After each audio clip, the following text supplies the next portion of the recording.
पहुँचाई।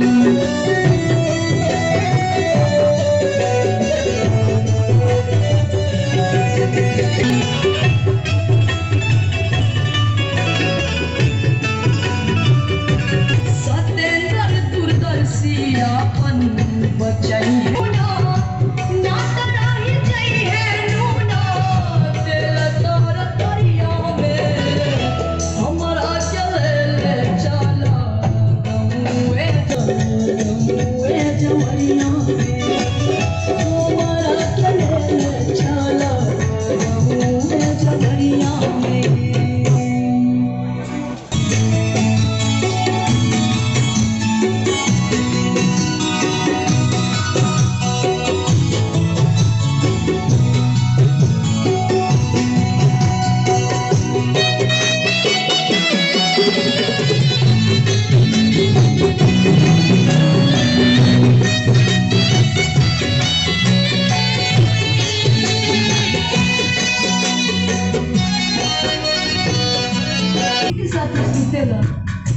लेकिन समय के साथ जैसे सब कुछ बदल जाला, स्वास्थ्य अलग हो जाला, एगो अंगना दूगो अंगना में बटा जाला।